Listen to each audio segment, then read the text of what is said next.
नमस्कार मित्रांनो, ज्या ज्या भागात खूप मोठा पाऊस झालेला आहे त्या भागातील शेतकऱ्यांनी पीक नुकसानीची तक्रार क्रॉप इन्शुरन्स ॲपवर द्यायची आहे. आणि ही जी काही तक्रार आहे ही तक्रार आपल्याला 72 तासाच्या आतमध्ये द्यायची आहे.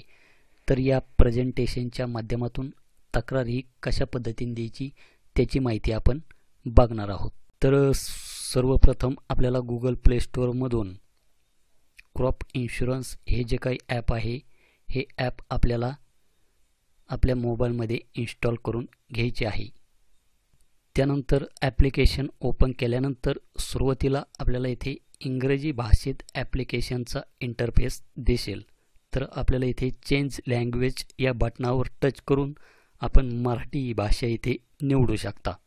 त्यानंतर आपल्याला इथे नोंदणी खात्याशिवाय काम सुरू ठेवा या बटनावर येथे क्लिक करायचे आहे. त्यानंतर आपल्याला इथे पीक नुकसान या बटनावर क्लिक करायचे आहे. त्यानंतर आपल्याला इथे पीक नुकसानीची पूर्वसूचना या बटनावर क्लिक करायचे आहे.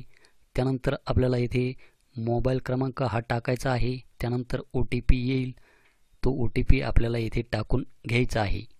त्यानंतर आपल्याला इथे खरीप किंवा रब्बी हंगाम निवडा. त्यानंतर वर्ष, योजना, आपले राज्य निवडून खाली हिरव्या रंगाच्या निवडा बटनावर क्लिक करायचे आहे. तर आपल्याला इथे हंगाममध्ये आपण जर सध्या तक्रार करीत असाल तर खरीप हे ऑप्शन आपल्याला इथे निवडायचे आहे आणि वर्षमध्ये 2024 हे ऑप्शन इथे निवडायचे आहे. त्यानंतर इथे नोंदणीचा स्रोत, तर यामध्ये बँक, CSC किंवा फार्मर ऑनलाईन जो ही नोंदणीचा स्रोत असेल तो आपल्याला निवडायचा आहे. त्यानंतर अर्ज पॉलिसी टाकून निवडा या बटनावर आपल्याला क्लिक करायचे आहे. त्यानंतर यशस्वी या बटनावर क्लिक केल्याच्यानंतर अर्ज किंवा पॉलिसी क्रमांक टाकल्यावर पॉलिसी क्रमांकासह सर्व तपशील आपल्यासमोर दिसून येईल. यादीतून अर्जाची किंवा पॉलिसीची आपल्याला यामध्ये निवड करायची आहे. त्यानंतर यादीत दिसणाऱ्या अर्जातून नुकसान झालेले पिकांची आपल्याला येथे निवड करायची आहे. त्यानंतर शेतकरी मित्रांनो, पिकांच्या नुकसानीची घटना नोंदविण्याकरता घटनेचा प्रकार, दिनांक, पीक वाढीचा टप्पा, नुकसान भरपाईची संभाव्य टक्केवारी आणि फोटो आणि व्हिडिओ यामध्ये अपलोड करायचे आहे. तर यामध्ये व्हिडिओ अपलोड नाही केला तरी चालेल. त्यानंतर आपल्याला इथे सादर करा याच्यावर क्लिक करायचे आहे.